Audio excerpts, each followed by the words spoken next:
So today we're here to talk about alligator cracking and patching. For example, this is called alligator because it's all chewed up and you can see the cracks. And we recommend the customers, they have areas like this that we come in, cut these squared off, remove this old asphalt and recompact the base and replace it with the same thickness asphalt that is here existing. And for example, you can look over here, there's a patch that they have done already, which it must have been like this, but apparently this one just kept growing. And that is due to the fact is one other thing that's going to go into cracking, which I'll explain a little bit more in detail later, is this.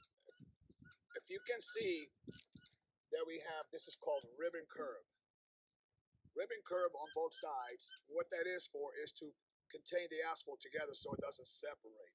But we have a problem that causes cracking or alligator cracking is the water.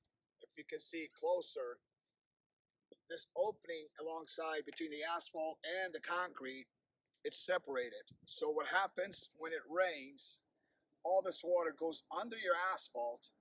When traffic starts to turn on this radius here, it starts to move this concrete because the grade underneath is turning soft because of too much moisture. So it's not a solid ground, so the asphalt starts to flex and starts to crack. And that's what happens is we also recommend to crack seal all your joints so the water does not penetrate through there and create this called alligator cracking. So that is one thing that we always recommend taking off and putting back new.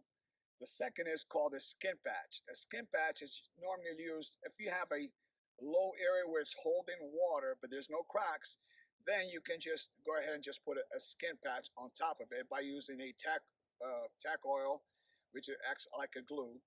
You tack it solid and then you use a different material, which is you can use like a sand seal or a 3/8 mix, and just shovel it in there, flatten it out to take care of the indentation on the asphalt.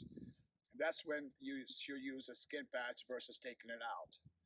So that is what you should do on alligator cracking. Remove these areas, replace them, and lower indentations you can use just a skin patch without having to extend your workload and unnecessary. And it's cheaper too.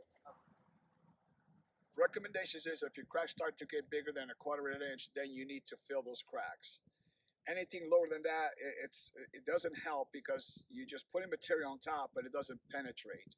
So you need to have a good gap for the material to penetrate.